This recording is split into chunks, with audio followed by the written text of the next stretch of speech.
Lieutenant Governor Posthumus, thank you very much for joining me today. Really appreciate it. And it's an honor for us to be able to record your history in the charter schools movement in Michigan and your role as the sponsor of the state's charter schools law. Well, I appreciate being here. It's for me, that moment was one of the most important moments of my career in the public service. So I'm very proud of that effort that a whole team of people were involved in. And your career in public service has spanned quite some time. Maybe if you could share a little bit about your background. Sure. Well, I was elected to the Michigan Senate representing about half of Kent County in 1982 and served 16 years in the Michigan Senate, the last 8 years as the Senate Majority Leader, and then served 2 years as Lieutenant Governor under Governor Engler, and then ran for governor. Unfortunately, I lost to Governor Granholm, but had a lot of good things happen after that. Great, that's wonderful. And at the time you sponsored the bill, you were Senate Majority Leader, Yes. Is that correct? That's right. It was in the first 4 years of my term as Senate Majority Leader, and we had been looking at ways to help provide more opportunities for young people, in particular young people who came from underprivileged homes or homes with less money, didn't have choices, and this was an option that came up. Yeah. And it's pretty rare for a Senate Majority Leader to be the sponsor of legislation himself. Right, and in fact, I made a sort of a rule for me not to sponsor bills, that I would have the members of the Senate do that. But there were a couple bills that I thought were critical enough to the future of Michigan and to the history of Michigan, and important enough that I thought that as a Senate Majority Leader I needed to put sort of that leadership position at stake. And one of those bills was the sponsorship of a charter school bill that created charter schools in Michigan. Could you talk about some of the other education initiatives that were going on at that time? I know Proposal A was in the mix at that point, as well as some other material. Yeah, there were a number of diverse things going on in the educational system at the time, as there are today, as we continue to look for ways to make our system better. One of those, of course, was that there was a large difference between the funding of schools across the state. There was a big difference. I think that some of the lowest funding schools in some of our rural and a few of our urban areas were as low as $2,000 per student, and some of our suburban schools were spending as much as $12,000 per student. So it created a sort of an inequity that we felt needed to be addressed. At the same time, there was a problem in that Michigan, probably more than any other state in the country, had among the highest property taxes to pay for those school systems. So it was making it hard for senior citizens and young people to afford housing. So Proposal A, which I was very much involved in, was one effort to both try and narrow that gap and at the same time reduce the property taxes for citizens. That was one effort. There was efforts to try and raise the standards, to try and create a higher standard for our graduates, because we were competing in a global economy, and we're seeing those standards higher in many countries in Europe and Asia. And then, of course, the effort to try and create opportunities for kids that came from lower income homes, to create more opportunities and more choices. You know, if you came from a home that was well off, you may have had options. Either your parents could have moved to a school district of their choice, or they could have chose a private school. But many of our low-income kids didn't have those choices, and so that was what motivated me. At first, it was really, my first effort really was in what was called schools of choice, which was providing choice among the public school system, and I put a lot of effort there. And then after I sat down and talked to a number of people, including Governor Engel and others, we said, well, you know, that piece is good, but what would really provide opportunities is this whole idea of creating public school academies or charter schools, so that you have sort of this whole effort where other people are coming into the system, not just the traditional public school systems. What attracted you? What other things attracted you to the idea of charter schools? I think there really were two things. One, and most importantly, it was providing a choice for kids that didn't have a choice today. You know, and so it always bothered me that there were people that opposed charter schools whose kids went to private schools, or who thought it was all right to have private schools, but they weren't okay with allowing low-income kids to have some choice. And so, to me, this was an opportunity to provide that choice for low-income kids. And I think as you look at what's happened, it really has done it. The second thing is, I really felt that our public school system had gotten a little stayed and needed some competition. I mean, competition has always been healthy, whether it's been in our university systems. Our universities got better because of competition, whether it's the private sector. And I think it was important for schools to have competition. I think that when you put a charter school in a community, it provides that competition where parents then have choices. And so I think it raises everybody's level of quality of education. And getting the bill passed was a pretty tough lift at the time too. Yeah, it just was. Looking at the final passage in the Senate, it looked like it was just barely a passage at 16 nays and 20 yeas. It was very tough, and it took 20 votes to pass it in the Senate. And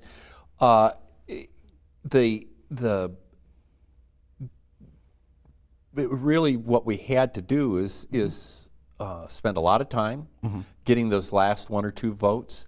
I think, in fact, there were a few folks that didn't support it, that kind of supported it, but were afraid that to go too far. And so, actually, there was a lawyer who was very involved in the charter school movement, Richard McClellan, and a Democratic senator, John Kelly, who was willing to sort of buck the caucus, his caucus, who was just sort of adamantly opposed, period, to look at what was best for his constituents and his students in Detroit. And we sat down in our office, in the Senate Majority Leader's office, and really went over the bill piece by piece to figure out how could we come up with something that we could get 20 votes on. And as you did that, it was pretty contentious to get it passed the first time with 20 votes. It was almost immediately challenged as soon as the law came into place. And we knew that would happen, that it was challenged, it went to court. But I always felt that, you know, you have these court systems, and in the lower courts you may get a judge that is favors one side or the other. But as you move up the court system, you get judges that I think have to look at the law and have to interpret the law as it's written, and generally do that. And I always felt that in the end it would be found constitutional, which of course it was. And this was one that went all the way to the state Supreme Court. That's right. Yes. Yep. So at any point in time over the multiple years that it took to work through the court system, did you ever lose faith in it? No, I never. I always had faith in our system. I had faith that I knew that the opponents were going to do everything they could to try and stop it. I think for them it was sort of like just throwing anything against the wall to try and stop it, and that was one thing, and I expected that. But I felt that as somebody who had studied the Constitution, who worked through the process for a number of years, that it was going to be held constitutional, as it was. As schools were growing in the early phases, as schools were starting up, are there any that were memorable to you? There were a few that I had visited. Of course, I had become because I represented Kent County. We had a lot of heritage academies here, so I visited a number of those, and I remember a number of those. There was also a school with environmental sciences that was, at that time especially, that kids were really enthused about. I think that was on the west side of Grand Rapids at the time. There were one and two in Detroit that I visited that it just excited me to see these kids who had some new opportunities in those schools. So, but by name, I don't remember any specific by name.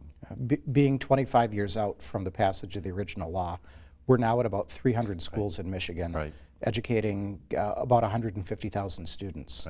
Would that have been something you would have envisioned at the time, that would be at that scale? I didn't think, I'd hoped it could grow to that scale. I didn't think it would.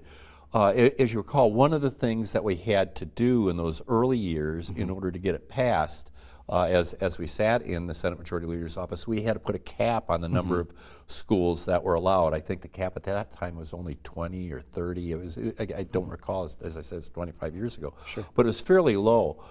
But I thought if we could get it started and people saw the advantage of it, it would expand, and that's what's happened. And then, fortunately, a few years back, we were able to take the cap off, and we've seen the expansion continue. And so, I think it's not necessarily a negative reflection on the public school system. I'm a product of public schools. All my kids went to public schools, but I think it's a reflection on the desire of parents to have choices, and that if you have choices, there are certain times that one school may not fit. It may be a very good school, but that school may not fit your child's needs, and so finding an option like a charter school is what it should happen, and I think that everybody should understand that's what this is about. It's not about saying that all public schools are bad or a reflection on bad public schools, but it's a reflection on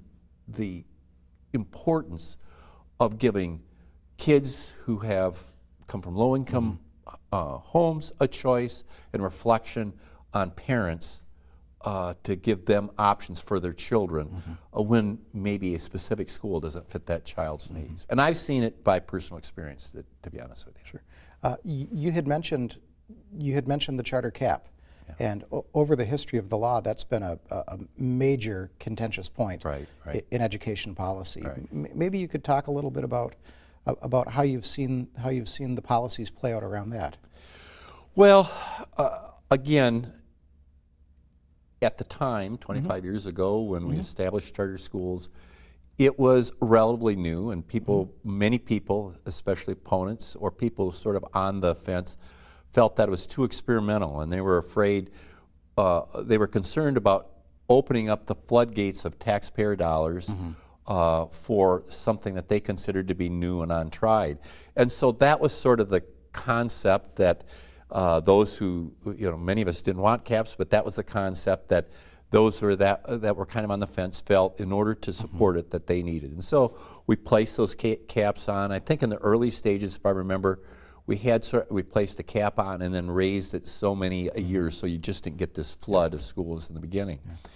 And then I think over time, clearly the cap became filled. And then because there was this desire and a need for additional schools, there really was some alternatives found, I think, that almost got around the law. I believe, if I recall, it was Badenoch Community College. Bay Mills. Bay Mills Community College was found because they didn't fit under, because it was a Native American structure. They were very interested in establishing charter schools, so a number of universities began going to Bay Mills once they got to the cap to apply charter schools, to apply for charter schools, get them established over and above the cap. Well, then it became, from a policy standpoint, kind of ridiculous that only this one entity would be able to charter schools, and so I think that argued for raising the cap to allow other universities and other community colleges to begin to add to the charter school movement and to meet the demand. Again, this is only because there was a demand there. We all have to remember, charter schools didn't exist because somebody pushed a school in. Charter schools exist because there was a demand from parents. And if parents don't demand that, they're not going to exist. You had mentioned universities as authorizers, and your bill was pioneering nationally because it was the first state that allowed universities to authorize and get into the charter sector. What was some of the thinking at the time around that, around the university involvement in the charter space? Well, I think Michigan at that time was ahead of the curve. In the past, the educational system throughout the United States has been a bunch of silos. You had elementary schools, you had junior high, middle schools, you had high schools, you had community college, and you had universities. And all of these operated as separate silos. And that that really wasn't the way kids think. That's not the way we grow. It's not the way we mature.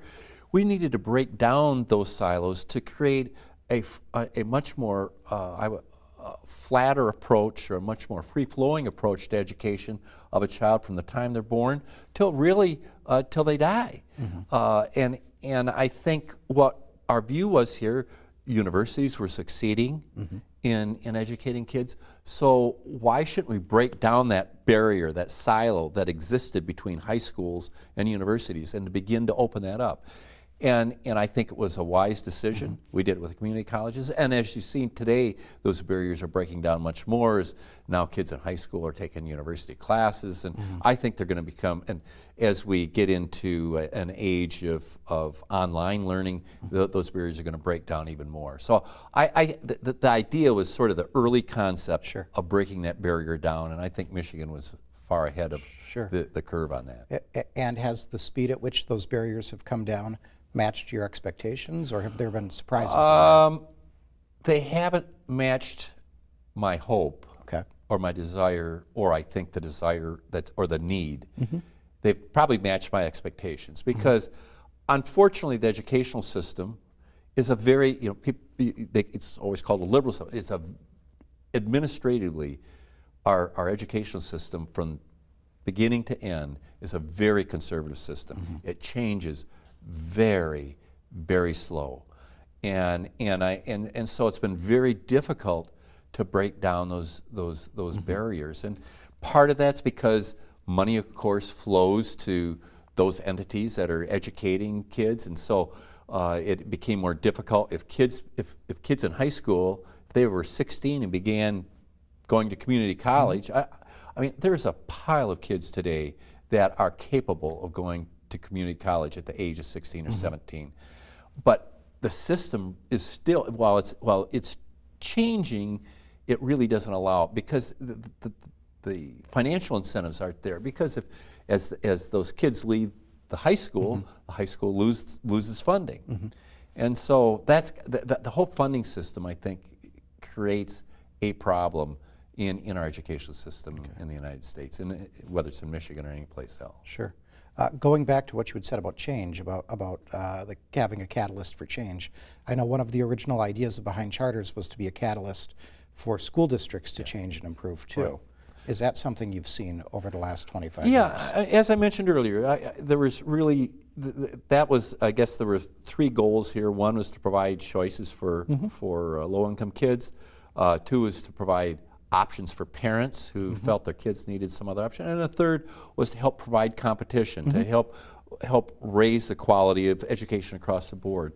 And I think it has, because I do think that public schools have gotten much better, because public school administrators say, hey, we could lose kids to this charter school over here, so if they see a charter school providing this kind of opportunity, we need to provide that opportunity, because that's what the parents need. So I think it has. Unfortunately, I think public schools face so many other challenges today that you don't see that improvement. So many teachers are faced with the challenge, so many kids coming from broken homes that have difficulty before they even get there.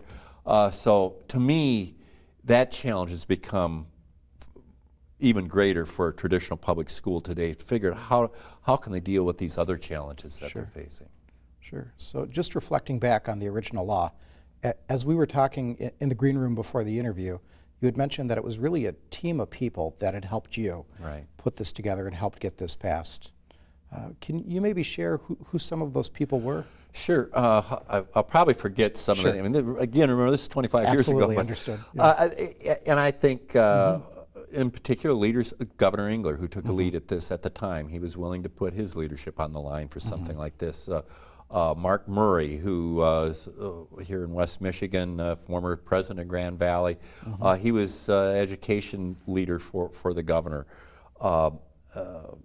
I have to say Senator John Kelly, a Democrat senator from the city of Detroit, who really took on, I mean, it was not popular to be a Democrat and support the charter school movement, and he was willing to do that I can't even remember the vote. He may have been the only Democrat to vote for it.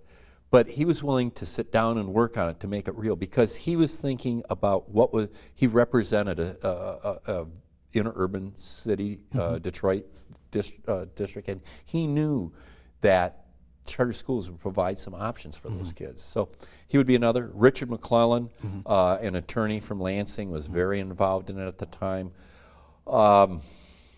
There are probably a number of others, but those are the ones that just come to mind right at the top. Sure, and then there are the pioneers who started the schools themselves. Oh, too. yeah. All across. Grand Valley State was very much involved. Central Michigan was involved. Early on, of course, the first charter school I think was at Wayne State University. I don't know that they were as willing to step out. There was a lot more political pressure, probably for them not to. But I think it's been difficult because, as you saw, people early on, the public school community really, a lot of them opposed it, and a lot of the leaders opposed it because they saw this as competition that could hurt them. But I think they've now begun to adapt to it and understand that this is just part of the whole educational system. And much of the growth has been in traditional public school systems that might be considered underperforming, or larger urban districts. And that's kind of been a point of discussion over the last 25 years as well. Well, and that was the whole point, that there are some underperforming schools, and if it was a traditional public school, there wasn't an option for low-income kids to, if you had enough money, if you were in one of these underperforming schools, in the city of Detroit, for example, you could go to a private school, but low-income kids didn't have that option. And so this provided that opportunity for kids to have that option in these underperforming. If a school district's performing well, there really wasn't a demand for a charter school, and so you see very little demand for it. It just depends on what parents are looking for. You've mentioned earlier that you've seen the benefits of choice in charters firsthand. What are some things that you've seen that have been the most rewarding to you from your work in this area? Well, just in personally, I've been involved in a circumstance where a child actually was going to what was considered a relatively good public school by all definitions, all standards, but the culture in that specific school didn't fit his needs, and the parents made a decision to send him, actually in this case it was a school of choice, to another public school, in this case a more urban public school that wasn't necessarily considered the same level from an educational standpoint, but culturally it made a huge difference in his life. So that's an example where choice can make a difference, which it's not even a reflection necessarily on that specific school district, but it's a reflection on how all of us as individuals are different, and so we have different needs. And so just as in the private sector, some people like this grocery store or that grocery store, and because they fill different needs, that's also true. And why wouldn't it be true in the school system as well? Conversely, what are some things that you remember that were the most challenging over the last 25 years in charters? I think in some cases, once they were chartered, in some cases they weren't held, some charter schools weren't held to the standards that we would have expected them to be held to. I don't think it was a large number, but there just like any other, there's always problems. There was a minority schools, and as a result, those schools were held out by the opponents as, see, charter schools aren't working. And so I think one of the challenges for the charter school movement was to hold itself accountable. And to make sure that those schools that weren't meeting expectations just didn't continue, just to, like maybe traditional bad public schools just continued. And I think that to me is and it will always continue to be a challenge, because we want all of our schools, public, charter, and private, to meet the needs of our children in today's world. And how is the charter sector doing from your perspective in holding itself accountable?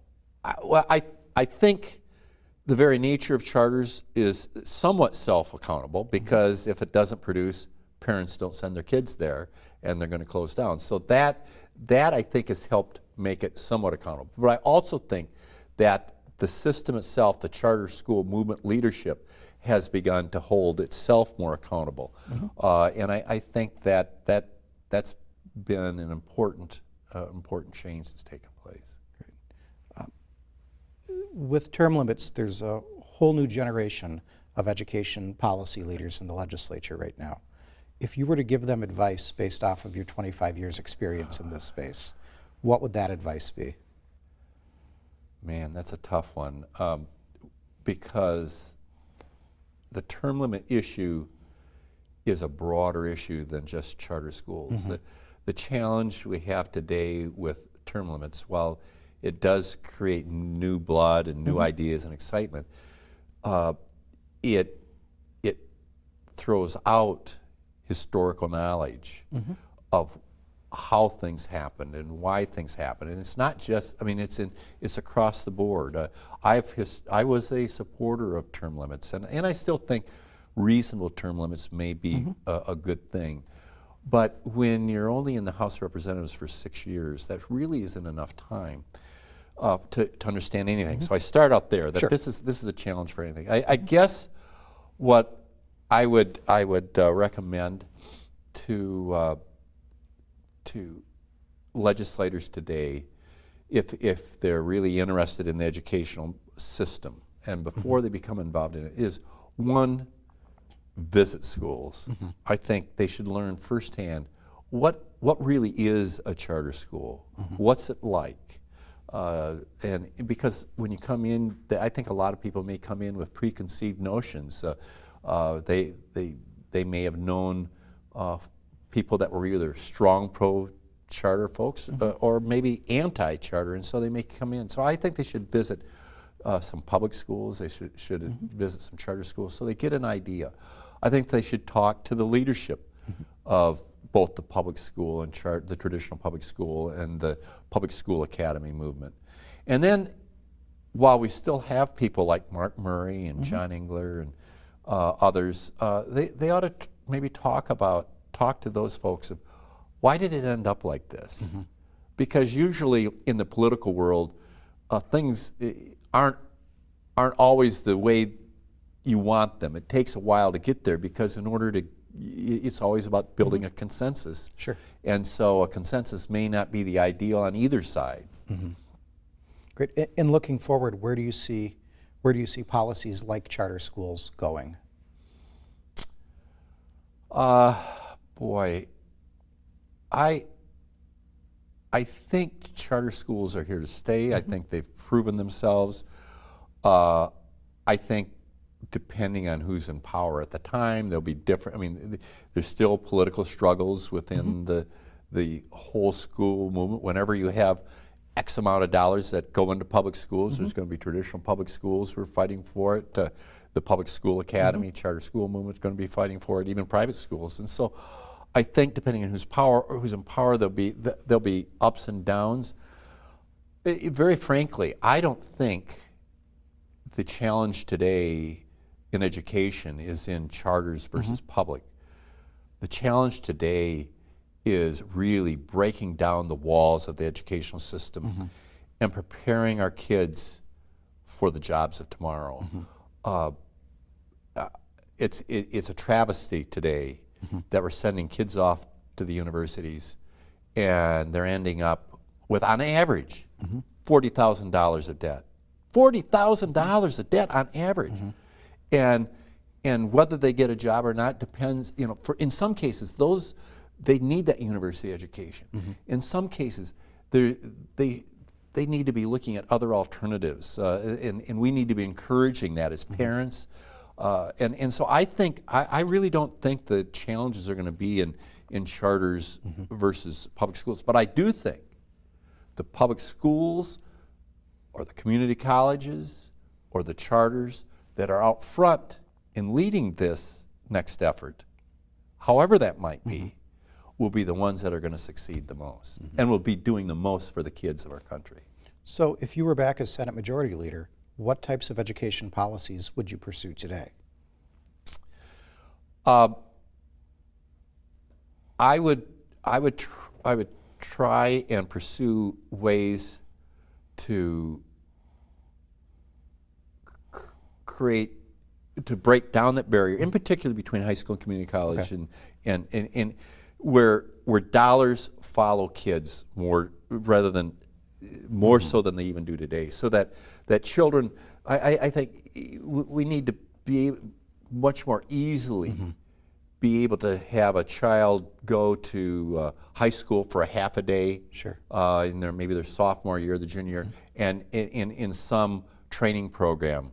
Even if that training program is an executive training program, it doesn't necessarily have to be just skills. But I think they should be outside of the school for about a half a day. I think that would be one thing. I think the other thing is probably providing and this isn't so much money, but it's providing incentives to bring the job provider community and the education community much closer together. We do a pretty good job in West Michigan, but I think we need to do a better job so that educators understand what kinds of jobs are out there and provide the ability. I think today there's still a little bit of a bias for counselors and even parents to send their kids off to the university no matter what. And maybe they should go to the university, but in this day and age, with the cost of education, higher ed, maybe they should be spending a year or two doing something else before they go. When I went to college, that was a no-no. You don't want to take time off or you'll never finish your university. But I think today, times have changed, and we may need to look at things like that. So, Lieutenant Governor, last question for you. Over the last 25 years, there's been a lot of challenges. Would you do it all again? Absolutely, without question. It was serving the people of West Michigan and people of the state as Senate Majority Leader and Lieutenant Governor was the most rewarding thing I've ever done, and it was a great opportunity to really help make change for the state of Michigan. So I absolutely would do it without a question. Great. Well, thank you for your time today, and thank you for your service. You're welcome. Thank you very much.